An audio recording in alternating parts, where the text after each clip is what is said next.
Have It We Must by Jael. What would you do if someone said you cannot be what you want to be because you're a girl? What if someone said to you, your vote does not count and your voice does not matter? Would you argue and fight for your rights? That is exactly what I did. When I was born in 1815, things were vastly different than they are today. If you are a woman, you cannot vote, own property, have any claim to your children, in case of divorce, or have any legal recourse if you are being mistreated in your marriage. This injustice led to much unnecessary suffering that was destined to end. You would have heard me declare, we do not expect our path will be strewn with the flowers of popular applause, but over the thorns of bigotry and prejudice will be our way. It was true. Once, when I was a little girl, I overheard my aunt, who had come to visit my newborn baby sister, say it was a pity that the baby had not been a boy instead. I did not understand why she would say this, why she would say that until I was older. When I became a mother, I dearly loved my boys and girls. This may surprise you, but I had 7 children. I enjoyed making sure they got plenty of outdoor activity and had a wide range of interests. As well as an exceptional education, just as my father, who was a lawyer, politician, and judge, made sure I had. I also had a secret weapon whenever they got sick. I was a homeopath. Homeopathy was passed down through my family, and I witnessed its wonders while treating the sick and poor in neighboring communities. As a co-founder of the Republican Party and an abolitionist, my husband Henry stayed terribly busy. You might also be interested to know that my grandfather, James Livingston, fought for the Continental Army during the Revolutionary War.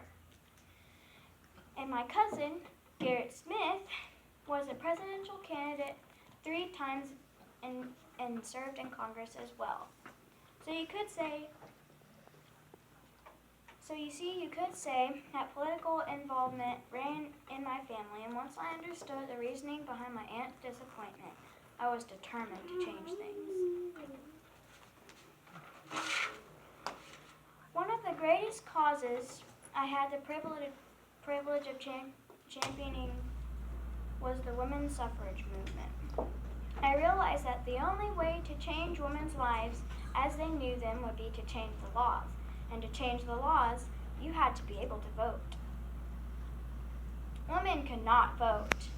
There were others who agreed with me. In 1848, we held a small convention in Seneca Falls, New York, that with the help of the press really got the ball rolling.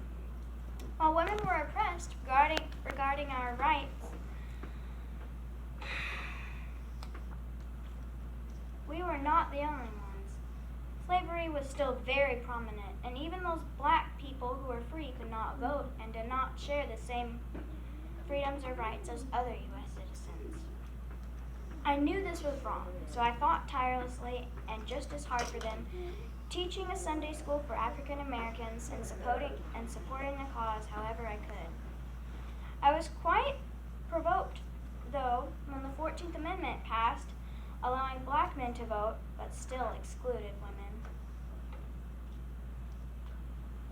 One accomplishment that was quite controversial and eventually distanced me from my suffrage compatriots was the publishing of a women's Bible, which critiqued many aspects of the Word of God from a woman's perspective. America changed drastically forever over my lifetime through the work of countless champions. I met many wonderful friends throughout my life. Frederick Douglass, Lucretia Mott, Clement Sophia Loisier, and Susan B. Anthony, to name a few. When my speeches over the bitter split became too elitist or racially condescending, Frederick, a great orator, statesman, and former slave, was there to reproach me. Lucretia, a Quaker preacher as well as an abolitionist and social reformer, was a kindred spirit, who invited me to lunch where the idea for the Seneca Falls Convention was born.